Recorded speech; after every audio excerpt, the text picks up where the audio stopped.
दिल्ली आबकारी नीति मामले में ईडी की हिरासत में बंद अरविंद केजरीवाल की याचिका पर आज सुनवाई हुई।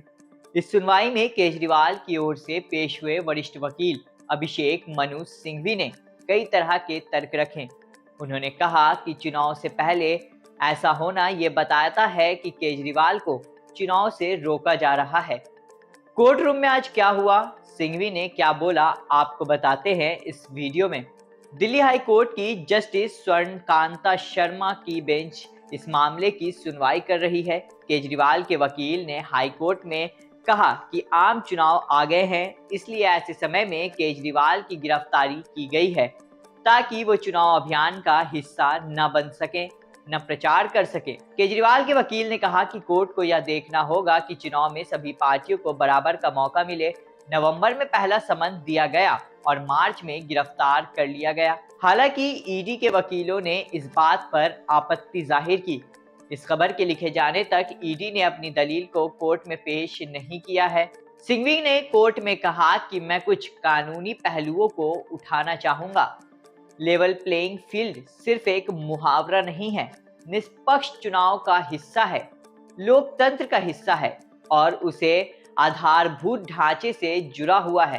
चुनाव में हिस्सा लेने से रोका जा रहा है और पार्टी को तोड़ने की कोशिश की जा रही है। इस मामले में समय का मुद्दा बहुत गंभीर है। समय का मुद्दा यह सुनिश्चित करता है कि याचिकाकर्ता लोकतांत्रिक प्रतिक्रिया में भाग नहीं ले पाएगा और उसकी पार्टी खत्म हो जाएगी। आगे सिंघवी ने कहा कि आप स्पष्ट रूप से बिना किसी पूछताछ, बयान आदि की गिरफ्तारी कर रहे हैं। यह अनोखी बात है। इस केस में चुनाव से पहले गिरफ्तारी करके पार्टी को खत्म करने की कोशिश की गई।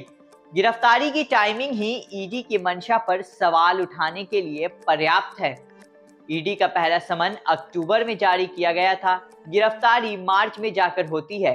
टाइमिंग देखिए, सीबीआई और ईडी के ये मामले अगस्त 2022 के हैं। पीएमएलए के तहत गिरफ्तारी के लायक ईडी के पास कोई सबूत नहीं है। ईडी ने बिना कोई बयान दर्ज किए केस में गिरफ्तारी की है। पीएमएलए के सेक्शन 15 और 19 में दिए गए प्रावधानों में यह गिरफ्तारी खरी नहीं उतरती है। सिंघवी ने कहा कि पहले समन और गिरफ्तारी के बीच केजरीवाल का बयान दर्ज नहीं किया गया। आखिर इस मामले में जल्दबाजी की जरूरत क्या है? पहले और आखिरी समन में इतना गैप था। अगर एक संवैधानिक संशोधन संविधान के मूल ढांचे से छेड़छाड़ करता है तो उसे खत्म कर दिया जाता है। सेक्शन 19 के तहत न गिरफ्तारी का आधार है, न सबूत मौजूद है, न आप केजरीवाल को दोषी मानकर चल रहे।